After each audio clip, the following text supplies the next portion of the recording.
Hey, Tapsters! Just wanted to remind you that we are going on tour, and those itineraries are already up and waiting for you to review. Now, I wanted to give you a little clarity around the application process and why you want to join us. So, first, basically, all you have to do is go to the travelagentpodcast.com and click on fam trips, or just click the link in the show notes of this episode. Once you apply, it'll have a link for you to book a call with me. And we'll kind of go over your goals and expectations. And if it's a good fit, then you'll get your final link to book this fam. Now, part of the reason why this fam is a little different or a lot different from some of the other fams you may have been on is because we are truly building relationships with everyone who's going before, during, and after. And these itineraries were curated specifically for this audience in mind. And so I've had multiple conversations with our partners to let them know what you guys are looking for and the things that you've told me. And really, what the hope is during this process, because it's not just a trip, we're going to be meeting with one another to talk about how to sell this experience to your audience and give you the tools, the content, and some copy to be able to do that before, during, and after. So if you are looking to add these itineraries to your repertoire and that you have clients who have said that these are some destinations that they'd really, really like to take their family on, please feel free to fill out that application, get on a call with me so that you can secure your spot on the Travel Agent Podcast Destination Dream Team.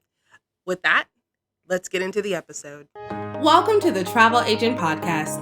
I'm your host, Aylin Blanco. I interview successful industry professionals and share my personal journey to becoming a travel agent. The show is for aspiring travel agents and travel professionals at every level. My mission is to uncover the universal keys to thrive in this business. Join me as I take a closer look into the life of a travel agent. To another episode of the Travel Agent Podcast. I have been waiting for this interview for several months. I'm super excited, and I'm going to let her introduce herself. Hey, thank you so much for having me. So my name is Nathalie. I'm based in Germany, and I launched a platform called Rethink.Travel that is an education platform for people to learn about sustainability through the best hotels in the world and get inspired to be a conscious traveler. All right. So I kind of just want to know how you kind of got started and where the passion came from. Yeah, so I've been in the travel industry my whole life. So it started over 15 years ago when I was a book editor, coffee table book editor, reviewing hotels around the world and just feature them as, the best or the most ecological or the best beach resorts or, all these different coffee table books.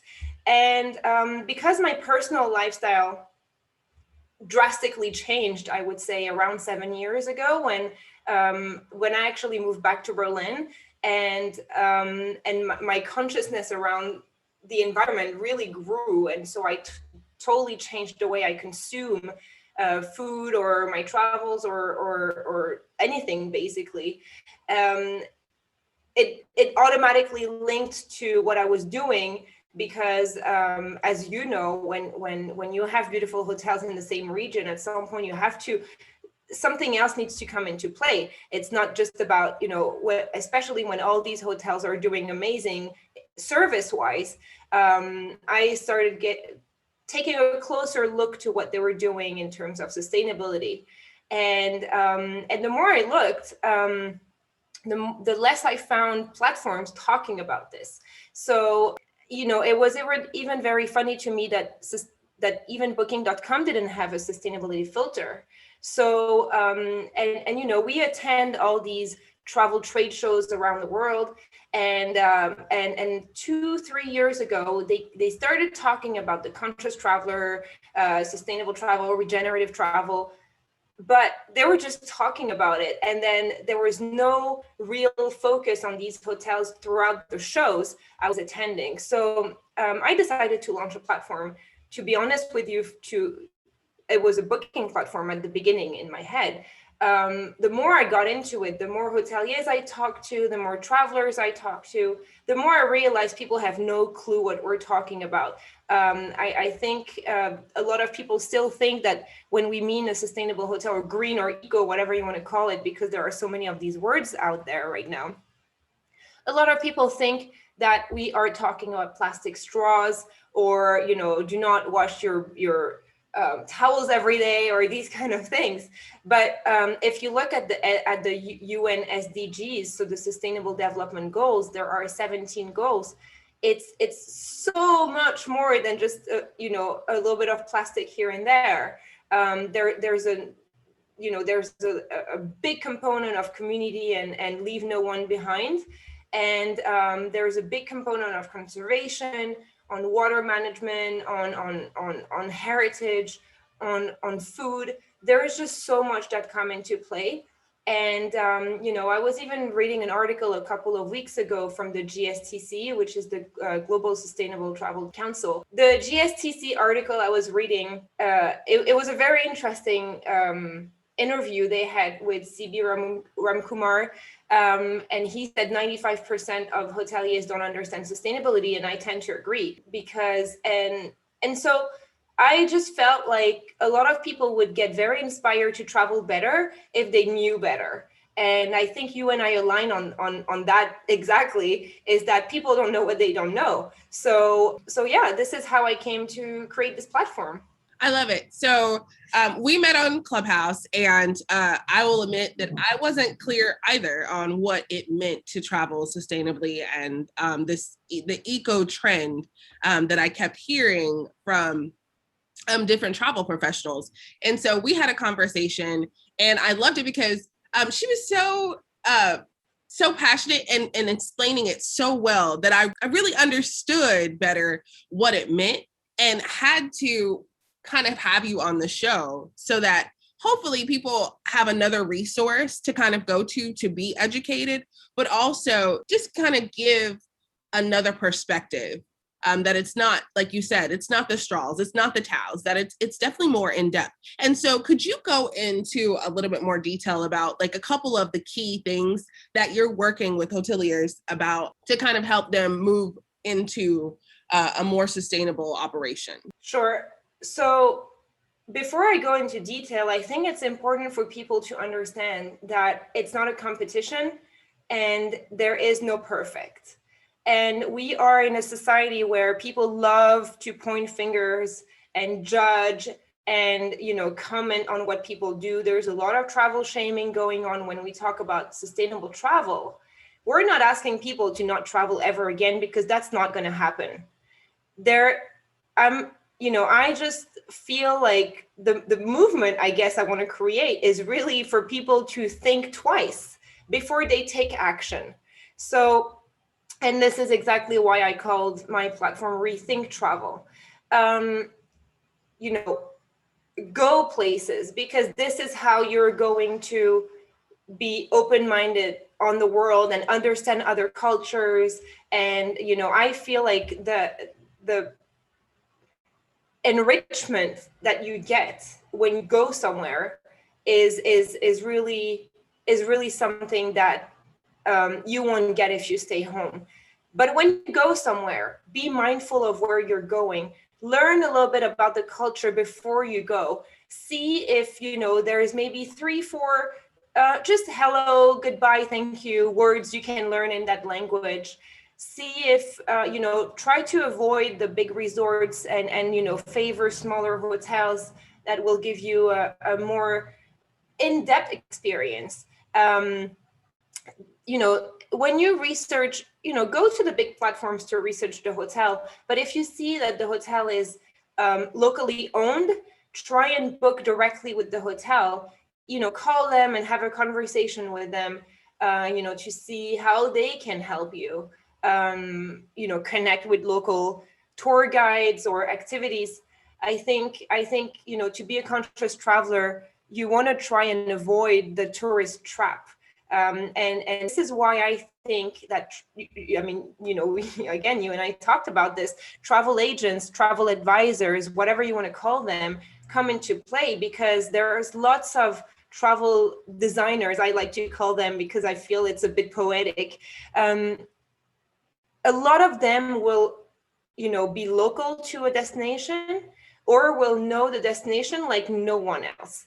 And they will have local partners, and them together with hotels, they can help you curate the perfect experience. And the hotel, I mean, when we look at the hotels, we defined 10 criterias, right? So we're looking at energy, at what they do for the local communities, what they do for conservation, what they do for educating their staff and the people around. And also I want to just say a word on that. When we say that hotels should hire mostly local people, we're not talking about cleaning ladies. Like, I want to see local managers and restaurant managers and people in accounting and marketing and higher positions. These are things that are very important, like human first. And we do look at food also. We look at the fact that hotels don't ship food across the world just because guests now expect to have everything all the time. I think,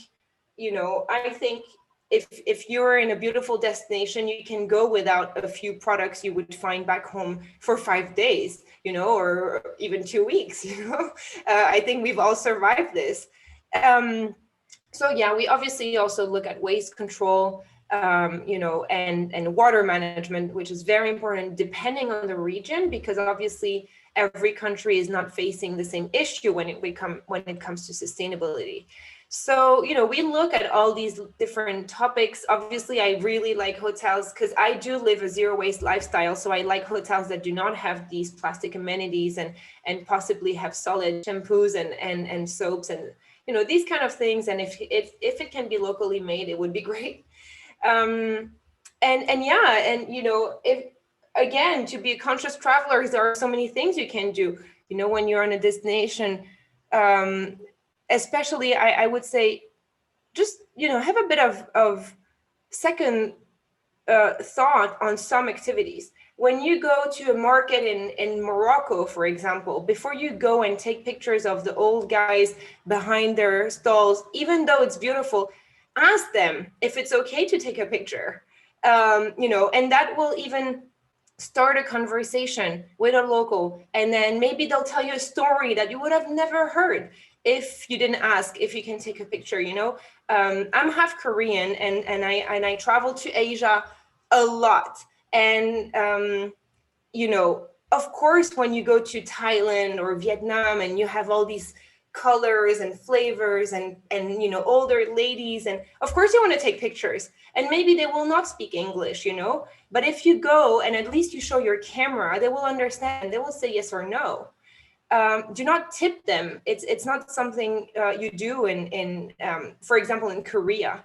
So learn about a bit of these things before you go somewhere, and I think we'll be fine. And I just wanted to add, because I just mentioned Thailand, do not go and ride on elephants or take pictures with tigers or these kind of things. I know you want to do it, but please don't, because if it's something that you were planning on doing, especially with a family, go to a rescue center and ask them, why they were rescued, and just learn a little bit about these things. And this is really what I'm trying to do here, is to give access to the most people to know about these things, because and this is why I'm actually so happy I didn't do a booking platform, because everyone can learn and not everyone can travel, especially right now. I mean, there's so many points that you made that I agree with, and I think are huge. Like right now, because I feel like we kind of live in this, we want things instantly, and we want to kind of go all in all the time. But I just love the fact that you're, throwing at little tips. Like, it doesn't have to be all in right away, and just having that second moment to think and to evaluate what you're doing. Nobody's asking you to tomorrow to create a zero waste lifestyle, right? Like, it's just, think about how you're using things, think about how you travel, think about how you can travel better. And if you don't know how, or you're struggling with ways for you to be able to do that, what that looks like. And so that's you'll know, like the travel agent podcast is specifically geared towards education, right? And I think that I'm just so excited to be able to have you on the show and for people to be targeted to your website to get that information and really kind of, you know, rethink how they're traveling now. So what do you have coming up in the future that might be really awesome for travel professionals in general to kind of consume and learn more about being more sustainable? You know, I would love, I don't know how, I mean, I don't even know how it will be done, but I would love for all the travel professionals to speak in a common voice, because I do not see competition. You know, there are so many booking platforms, so many travel agents, and a lot of these people see competition, you know, like when they look at others. But in sustainability, the goals we want to reach are so massive that if we don't work together, we're not going to get there. So I would actually love to see more collaboration, more knowledge exchange. You know, I mean, my platform is not going to reach 7 billion people, so I obviously need to collaborate with people. You're right. I mean, it's not like, I mean, I don't even want to be, you know, like Facebook or anything. I mean, it's just, I just feel like, you know, I do want collaboration with travel agents, with platforms like mine, and you know, also with influencers. I mean, right now, when I see influencers still promoting floating breakfast, I want to throw my phone out the window, because I'm like, you know what? There are so many things that are so meaningful you could be sharing. And one of the reasons we came to this unsustainable way of travel is because of Instagram, because now everyone wants to go to the 20 spots in the world where they can take the best picture. And I'm like, well, I would actually love for you to be excited about a beach cleaning or a turtle conservation activity, or, you know, helping. I'm thinking about a clubhouse friend right now who's building schools in Cameroon and in Kenya. You know, I'm dying to get on a plane and go help her. And I'm like, why don't we just make this cool? I mean, can we just make being a good person cool, instead of Right. instead of, you know, the best bikini picture? It just, you know, I just feel like there's no way my dream can come true by myself. So I would really love to see some collaboration in that sense. And one of the things I've been really big about when, you know, I'm talking to people on Clubhouse or anywhere else is that it's definitely collaboration over competition, but it's also the fact that because of the pandemic, we have a huge opportunity right now to build a community of people who want to collaborate, but who also want to promote being a good person, doing good things for other people. And so, like you said, making that something that that's the picture that people want to get, is going places and really immersing themselves in the culture and being responsible while they're there. So yeah, so we are totally on the same page. I am so excited about the wonderful things that are going to be happening in the future. And I heard that you might be launching a podcast this year sometime. What is that going to be about? Yes, I'm launching a podcast called The Conscious Traveler, to inspire people with stories. You know, it really started where I thought I would only interview hoteliers I have on my platform, but I actually met so many amazing people. You know, I like, for example, this guy who will be, you know, one of the first episodes. He works towards sustainable tourism in Zimbabwe, and I cannot wait to have him. He's not a hotelier, he's not a travel agent, but he just believes in sustainability in the same way I do. So I've decided to actually open up to people like that, who are on the ground working towards something I believe in, and that people need to hear. Like, I just want to give a voice to it will be a mix. It will be a mix between hoteliers and people working on the ground. Awesome. Well, I'm so grateful to have you on the show. This was such good information. If you have any questions or you would like more information, all of her information will be in the Travel Agent Podcast blog post. And I look forward to having you on the show again, just kind of talking more about what you've done and just the change that you've been helping to create. So thank you so much again for coming on the show. Anytime. I love talking to you. So thank you so much for having me. Thank you for joining the Travel Agent Podcast. Don't forget to subscribe, rate, and review. Visit thetravelagentpodcast.com for more information about today's episode and other travel agent resources. Be sure to tune in every Thursday for new episodes. Until next time, continue to build a travel business you love.